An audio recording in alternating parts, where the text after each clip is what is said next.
Guillaume Monteux nous a rejoint en plateau comme tous les mercredis, président de Gatsby, société spécialisée dans l'in-game advertising. Bonjour Guillaume, bonjour, merci Cécilia. D'être avec nous.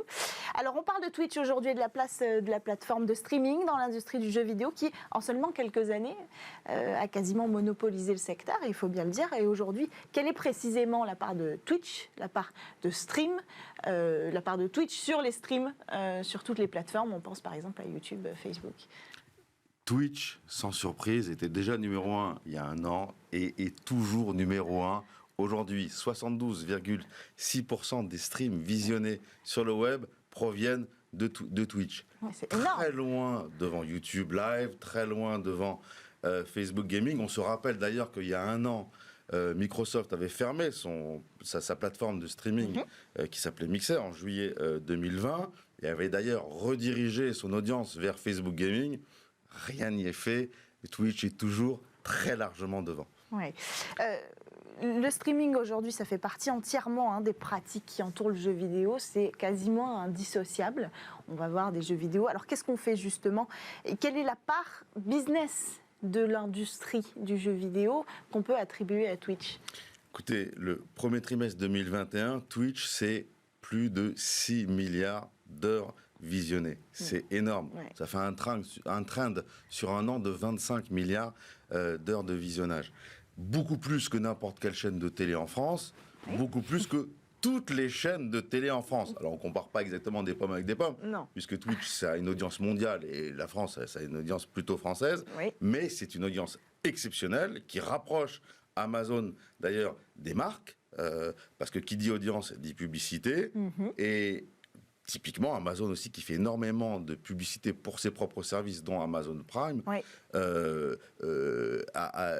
jouit d'une notoriété énorme. Et son service Amazon Prime, d'ailleurs, fait un carton auprès des jeunes. C'est indispensable aujourd'hui, en tant que marque, d'aller sur Twitch, quoi. Bah, écoutez, oui, on ne peut pas rater ce business-là. Notamment pour une population qui est difficilement accessible par les moyens traditionnels. C'est ça séduit Twitch, c'est aussi parce que c'est le moment où il y a une véritable rencontre, un échange entre les joueurs de jeux vidéo et les stars. Il y a des stars. Il y a des stars chez Twitch. Zerator, 1 million d'abonnés. Domingo aussi 1 million d'abonnés, Gotaga 3 millions d'abonnés, des Français. Ponce aussi, un streamer qui monte énormément, il joue à tous les jeux pour le plus grand bonheur de tous leurs fans.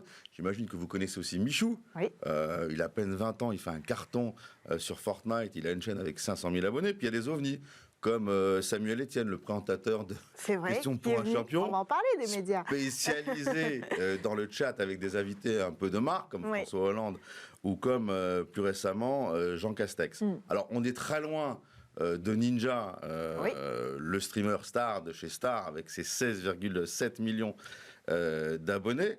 Mais il faut reconnaître que, encore une fois, le français, c'est pas l'anglais. On parle beaucoup plus anglais dans le monde que français. On se débrouille plutôt pas mal. Et comme la tendance est plutôt de se comparer à nos pays voisins, on est nettement meilleur que les Allemands, que les Hollandais ou que les Espagnols, typiquement. Alors, rapidement, on va reparler des médias, mais les jeux les plus connus sur Twitch, qu'est-ce que c'est? Écoutez, ça ne change pas là non plus. Le jeu le plus streamé sur Twitch, c'est GTA V, un jeu qui est sorti en 2013. C'est League of Legends, un jeu qui est sorti en 2009. Alors certes, les jeux, depuis ces dates-là, ont énormément évolué, mais ça montre à quel point c'est compliqué de faire un bon jeu vidéo et c'est compliqué de l'installer sur Twitch. Alors, on va aussi regarder du Fortnite, du Call of Duty, du Counter-Strike, du PUBG, du Dota 2, du Minecraft, du Valorant, même le dernier jeu de Riot. Bref. Les tendances ne changent pas, quoi. Les tendances ne changent pas. On a du GTA, du Minecraft et puis de l'e-sport, globalement, sur Twitch.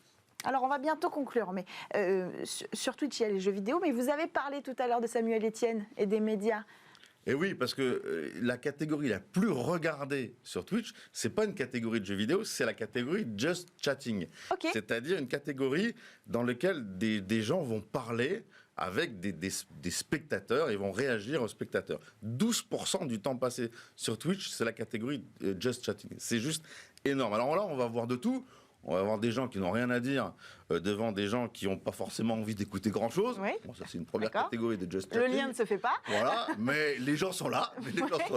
Il y a des gens, en revanche, il y a des stars du gaming là qui vont s'exposer un peu, parler de leur passion, de leur technique, de leur vie un peu privée. Et là, pour le coup, alors là, ça fait un véritable carton. Et puis, il y a des institutionnels qui veulent toucher une population qui ne regarde plus la télé. Hein, l'âge moyen télé, c'est 55 ans. Et là, sur Twitch, la moyenne d'âge, c'est plutôt 20 ans. Et donc, Twitch leur permet d'exposer leur marque média à une population qui les connaît in fine très mal. Pour conclure, est-ce qu'il y a une modération sur Twitch? Parce que c'est important, on parle de personnes qui parlent toute la journée. Il y a une modération parce qu'il y a un canal de retour. Twitch, c'est le live, mais c'est aussi un chat dans lequel l'audience s'exprime en temps réel. Donc, c'est compliqué à modérer. Alors, Twitch met à disposition des streamers des outils, notamment pour qu'ils puissent écrire et faire connaître une charte de bonne conduite sur leur stream, et leur permet aussi de nommer des modérateurs qui peuvent effacer des messages, voire exclure des personnes de leur chat. Et puis, Twitch a une équipe de modération mondiale qui viendrait surveiller les streamers qui seraient un petit peu trop laxistes et qui voilà. Et donc là, ça qui se laisserait un petit peu aller sur la plateforme Twitch. On n'a pas le temps d'en parler, mais Twitch est très très sérieux sur la modération parce que Twitch, il y a beaucoup d'enfants et il faut faire attention. Oui. Merci Guillaume Monteux d'être venu nous présenter Twitch et ce business qui n'en finit plus de séduire le monde du jeu vidéo. On poursuit avec votre rendez-vous et demain.